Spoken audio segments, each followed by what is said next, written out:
4.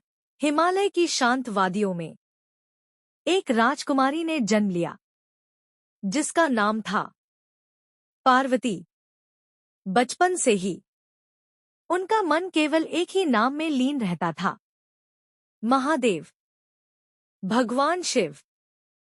समय बीता और पार्वती का यह प्रेम भक्ति में बदल गया। उन्होंने ठान लिया कि वे केवल शिव को ही अपना पति बनाएंगी। लेकिन शिव गहरे ध्यान में लीन थे, दुनिया से दूर, विरक्त, शांत। तब पार्वती ने एक कठोर निर्णय लिया। उन्होंने तपस्या आरंभ की। दिन बीतते गए, मौसम बदलते गए, लेकिन पार्वती अडिग रहीं। कभी अन्न त्याग दिया, कभी जल भी छोड़ दिया। सिर्फ एक नाम, ओम नमः शिवाय। उनकी तपस्या इतनी कठोर थी कि देवता भी चिंतित हो उठे। उन्होंने सोचा, यदि शिव का ध्यान नहीं टूटा तो संसार का संतुलन बिगड़ जाएगा। तब उन्होंने कामदेव को भेजा ताकि शिव के ध्यान को भंग किया जा सके। जैसे ही कामदेव ने अपना बाण चलाया, शिव का ध्यान टूट गया और अगले ही क्षण उनकी तीसरी आंख खुली। एक अग्नि प्रकट हुई और कामदेव भस्म हो गए। चारों ओर सन्नाटा छा गया। रति विलाप करने लगी। लेकिन उसी समय शिव की दृष्टि पार्वती पर पड़ी। उन्होंने देखा एक स्त्री जो वर्षों से केवल उनके लिए तप कर रही थी। उसकी भक्ति, उसकी श्रद्धा, सब कुछ सच्चा था।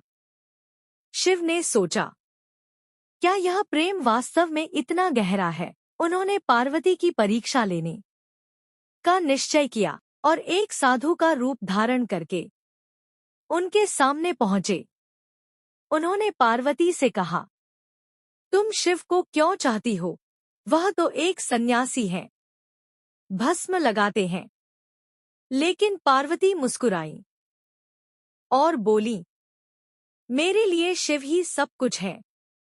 मैं उन्हें ही अपना पति मानती हूँ। यह सुनकर शिव प्रसन्न हो गए और अगले ही क्षण उन्होंने अपना असली रूप प्रकट किया। चारों ओर दिव्य प्रकाश फैल गया। आकाश से फूलों की वर्षा होने लगी। पार्वती की आंखों में खुशी के आंसू थे। उनकी तपस्या सफल हो चुकी थी। यह समाचार जब हिमवान तक पहुंचा, पूरा महल खुशी से भर गया। विवाह की तैयारियां शुरू हुई।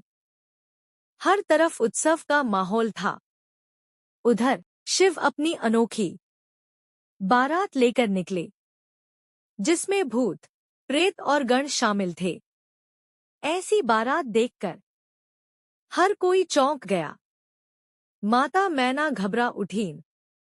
उन्होंने सोचा, क्या यही मेरे दामाद हैं? तब शिव ने मुस्कुराकर अपना दिव्य और सुंदर रूप धारण किया।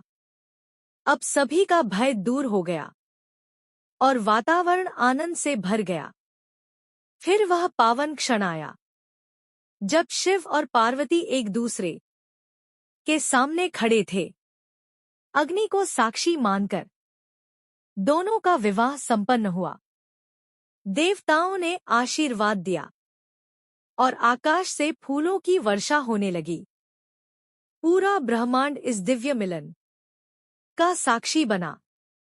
यह केवल एक विवाह नहीं था, यह सच्चे प्रेम, भक्ति और विश्वास की विजय थी।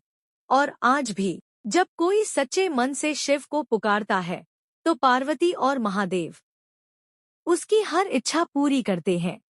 ऐसी ही और स्टोरी सुनने के लिए वीडियो को लाइक, शेयर और सब्सक्राइब जरूर करें। कमेंट में बताएं कैसी लगी आपको ये स्टोरी। धन्यवाद।